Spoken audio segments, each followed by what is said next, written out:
you've done something similar in the grow space where Correct. you brought some people on from... In the clubhouse management space, let's start there first. We've been training clubhouse managers for a long time, bartenders and clubhouse managers. Our clubhouse managers have all gotten good jobs that I'm aware of. Right. We've also did an empowerment black joint to two That's guys, right. local guys, where we trained them for 2 years to start their own little club there in an area close to us. And have they done that? They've got their own club They've done it. They need some more support, more structure, and this is why we need more formal legislation. I'm with you 100%. So we can attract investors to fund the things they need. Right. Because they've been excluded from the industry because they don't have greenhouses, they don't have indoor. Yes. Difficult to put a clubhouse together. Yes. Even though they have proper training. Right.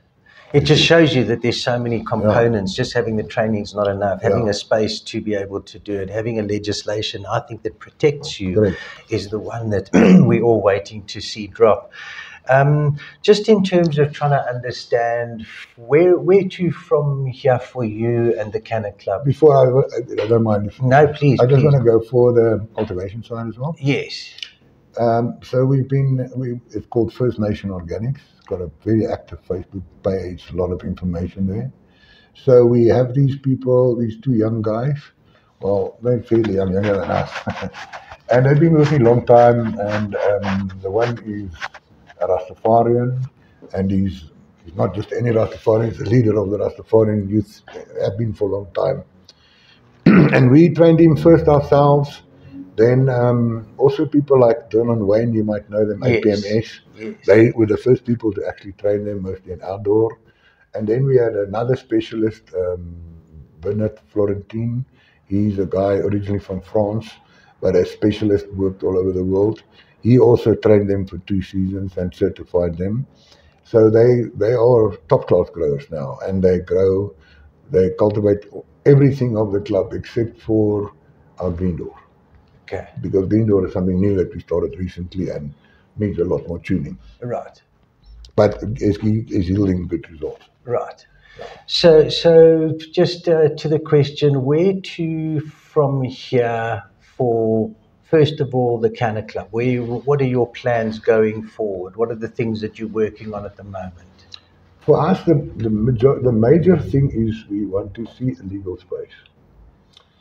We can't work in an uncertain area, and we can't provide the benefits that we want to the communities.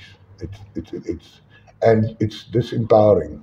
You can't promise people that you want to help them and mentor them, and nothing materializes. Yes. So for us, the main drive would be, and there's a lot of pressure on government right now. Check out the SACA website. See on the Canna Club's Facebook pages also, there's been a lot of combined pressure recently of formalizing the club space for communities. I'm not talking about the Section 21 dispensaries. I'm talking about clubs and club cultivators. Right. Because we're in a difficult position. The way it's going now, the government's most likely going to go for the American model dispensaries, which would exclude our communities once again from cultivating. Yes. And your normal small cultivator. Yeah. So we need this to establish it and get it a proper standing. And then over and above that, we are blessed in many ways. I'd like to be able to continue with what we're doing. We have no intention of establishing other clubs unless we help them to do so. But there are some, I'm thinking we can do a lot more for our legacy cultivators, where I'm including the Amapondo people, the Khoisan, and the Rastafarians once again. I feel they've carried the spear and the flag for long. It's time for us to give something back. I have to agree with you. And I think all clubs can have legacy products in there if the legal space allows it. Yeah. And I think most clubs will want to do. Yeah, I think many people would like to support it, but they don't know how to support it. You know, we at a distance have supported initiatives that are happening in those areas, Correct. but it doesn't seem to get much further than that. And I can only think that it's based on legislation, fear of transportation, etc., etc. All of that. Yeah. It's what it is. So Herman, I've got a question for you with all of the time that you spent in it. For a person that's wanting to get into the industry, where should they start? What's the route into the cannabis industry, in your opinion? That is an interesting question. Um, if you identify that you have an interest in cannabis, the first place to start with is educating yourself. There's a free resource on the Canna Club's website, a free course, cultivation course, and teaching you about cannabis. And there are links to indoor and highly special courses. Go do them, and then if you think that that's just something you want to really invest your time in, go and do an internship at a club. That's a good idea. Something like that. Yeah. A short-term internship will not cost you a lot of money and will give you a finality of whether you really want to invest your time and energy in this. If you think it's a get-rich-quick scheme, you're wrong. It's hard work like every other business. There is the results, but it's a new industry and it's hard work. And if you have the passion for it, the plants respond to the passion and to the peace. If you don't have that, you will not be a successful grower, especially a large-scale successful grower. It's way different cultivating 5 plants than 50 or 500. Oh yes. Oh yes. Oh yes. There's a big difference. Right. Herman, and then a message to the industry. You know, what would you like to tell people out there that are in the cannabis industry? Firstly, breathe, relax. Let's work together. We've always say we want to stand together and work together, but that is not actually the case. I have to agree with you, yes. So I think there's ample space for everyone and every agreeable model. And we have to take our communities forward. We cannot think that we can have clubs only in cities and belonging mostly to white people. Yes. Where are our communities? Where is the demographic representation? Agree with you.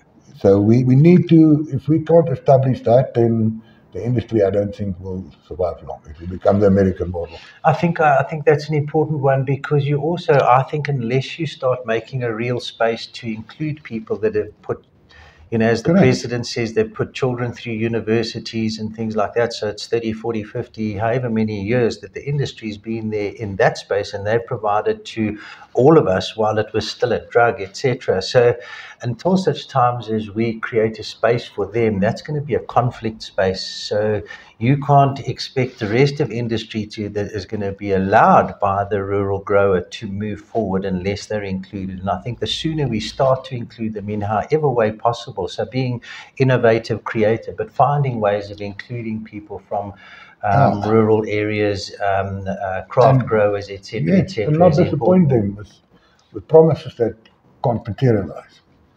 Okay. It has to be workable, it has to be achievable. Deliverable results. Right. So you're going to be at the Canna Club for a while.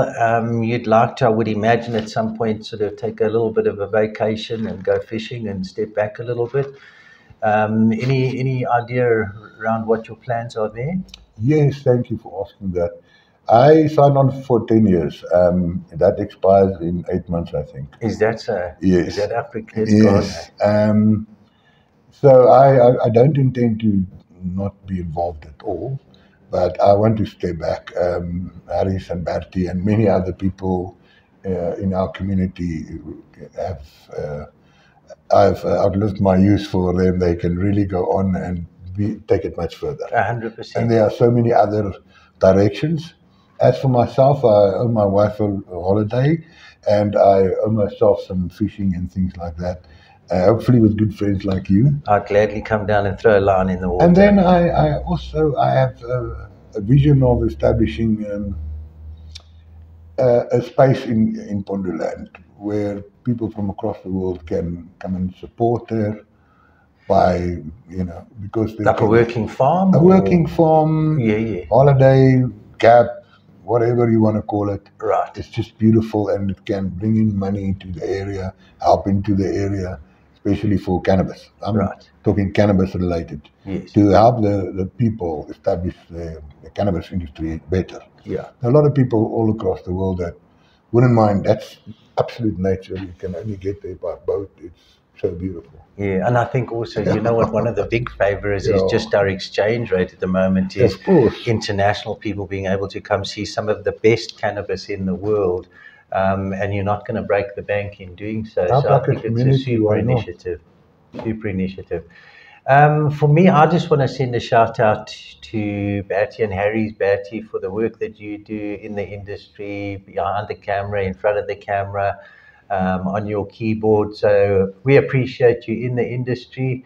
Herman, to the rest of your team, grateful, and thank you so much for coming and spending a little bit of time with us and My pleasure. having this interview with us. I wish I did it earlier. It was fun talking to you always.